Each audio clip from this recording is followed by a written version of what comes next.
200 छात्रों पर अंग्रेजों ने ठोका था 5-5 रुपए का जुर्माना।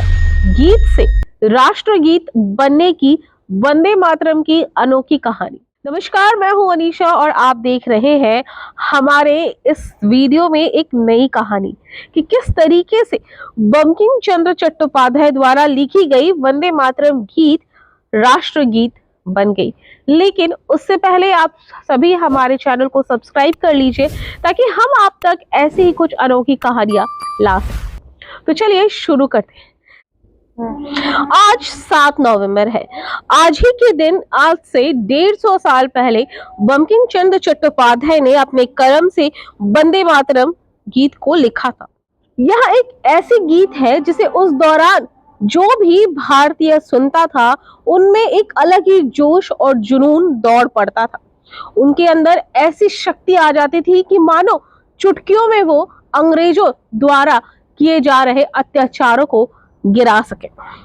आज इसके 150 साल पूरे होने के अवसर पर पीएम मोदी ने इसके स्मृति में विशेष डाक टिकट लॉन्च किया है और साथ ही साथ एक मेमोरी में सिक्का भी लॉन्च किया है।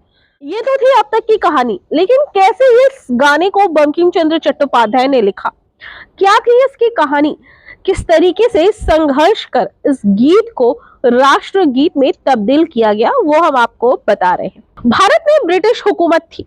बंकिम चंद्र चट्टोपाध्याय नौकरी में थे। उन दिनों अंग्रेजों ने एक आदेश दिया जिसमें कहा गया कि अब से सभी भारतीयों को गॉड सेव द क्वीन गीत गाना अनिवार्य है।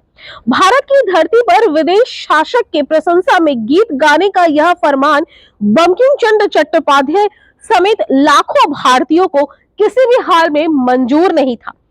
यह आदेश उनके जख्मों को जैसे कुरेदने के बराबर था। अंग्रेजी फरमान के विरोध में बंकिम चंद्र चट्टोपाध्याय ने तब लिखा था वंदे मातरम गीत को। बंकिम चंद्र चट्टोपाध्याय का लिखा गीत वंदे मातरम 7 नवंबर 1875 को पहली बार साहित्यिक पत्रिका बंग दर्शन में छापा गया। 7 साल बाद बंकिम चंद्र चट्टोपाध्याय ने इसे अपने उपन्यास आनंद मठ में शामिल किया, जो कि 1882 में प्रकाशित हुआ। 1896 में कांग्रेस के कलकत्ता, मौजूदा कोलकाता में हुए अधिवेशन में रविंद्रनाथ टैगोर ने मंच से वंदे मातरम गाया। यह पहली बार था जब यह गीत सार्वजनिक रूप से सबके सामने उठकर आया और राष्ट्रीय स्तर पर गाया गया। उस वक्त सभा में मौजूद हजारों लोगों की आंखें नम हो चुकी थी। 19वीं सदी के आखिरी और 20वीं सदी की शुरुआत होते होते वंदे मातरम भारतीय राष्ट्रवाद का नारा बन गया था। 1905 में बंगाल विभाजन के विरोध और स्वदेशी आंदोलन की शुरुआत के दौरान वंदे मातरम जनता की आवाज बन गई। उसी साल भारतीय राष्ट्रीय कांग्रेस ने अपने वाराणसी अधिवेशन में वंदे मातरम गीत सभी आयोजनों, सभा और सम्मेलन में गाया। 20वीं सदी 1906 को बारी साल, जो कि अब बदल के बांग्लादेश हो चुका है, वहां वंदे मातरम जुलूस निकाला गया जिसमें 10,000 से ज्यादा लोग सड़क पर उतरे। इसमें हिंदू तथा मुस्लिम समेत कई धर्म और जातियों के लोगों ने हिस्सा लिया और सभी ने वंदे मातरम गीत गाकर हाथ में झंडा लेकर मार्च किया। रंगपुर के एक स्कूल में जब बच्चों ने यह गीत गाया तो अंग्रेजी सरकार द्वारा 200 छात्रों पर 5-5 रुपए का जुर्माना लगाया गया। यहाँ तक कि ब्रिटिश सरकार द्वारा यह धमकी भी दी गई कि अगर वे लोग अपने स्कूल में इस गीत को गाना बंद नहीं करते हैं तो उनकी मान्यताओं पर रेस्ट्रिक्शन लगा दिया जाएगा।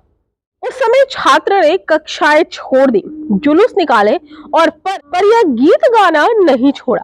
कई जगहों पर तो पुलिस ने छात्रों को मारा, पीटा और जेल में भी डाल दिया। आजादी के बाद संविधान सभा में जनगण मन और वंदे मातरम दोनों को राष्ट्रीय गीत प्रतीक के रूप में अपनाने पर पूर्ण सहमति जताई गई। 24 जनवरी 1905 को डॉक्टर राजेंद्र प्रसाद ने संविधान सभा को संबोधित करते हुए कहा था कि आजादी की लड़ाई में अपनी महत्वपूर्ण भूमिका निभाने के कारण वंदे मातरम को राष्ट्रगान जन गण मन के समान दर्जा दिया जाना चाहिए और सम्मान की बराबरी भी होनी चाहिए।